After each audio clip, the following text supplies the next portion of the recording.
is a black cat's bad luck or bring good luck? For me guys, there's no such a bad luck cat. Kasi naniniwala ako na all creatures, great and small, the Lord has made them all. O, di ba?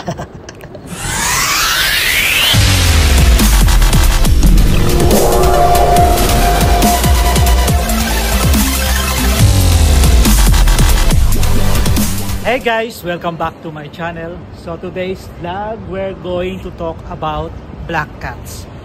Is black cats bring good luck or a bad luck? So before anything else guys, please subscribe to our channel and don't forget to click the notification bell down there so that once we have new videos, you will be updated. Is black cats good luck or a bad luck?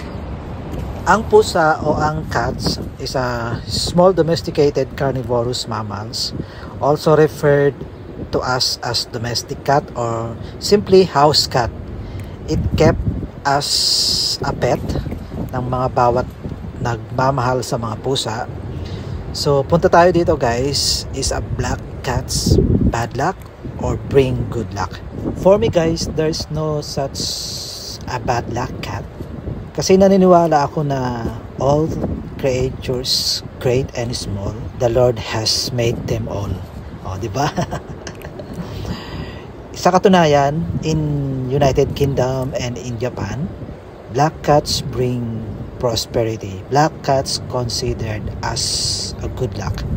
And they believe that black cats associated with positive outcome in good harvest and a successful marriage.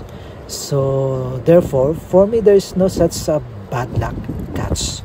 Naaalala nyo ba guys yung kanta na all things bright and beautiful?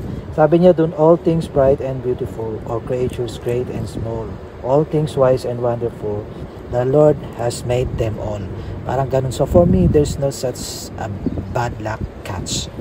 So, look guys, how can you say that black cats is a bad luck?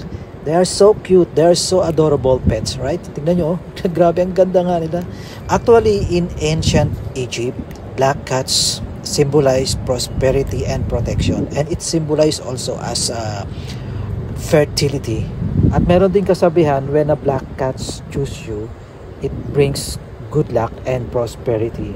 Tapos, it symbolizes the transformation of negative energies into positive energies. Tapos yung presence nila, it serves as a reminder that there is always hope and lights waiting for us. Para sa akin, walang kinalaman ang mga pusa, especially ang black cats, sa mga malas-malas na sinasabi natin.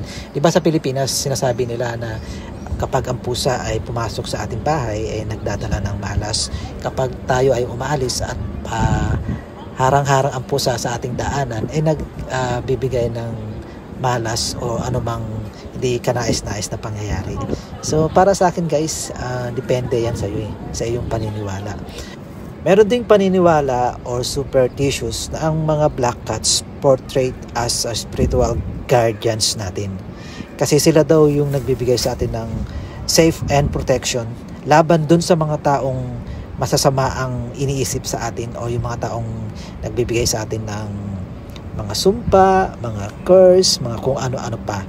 So for me guys, it's better to believe that all cats bring good luck and prosperity. All cats lucky sa ating buhay. Either black, white, orange, gray, calicos, o kahit anong kulay ng mga pusa.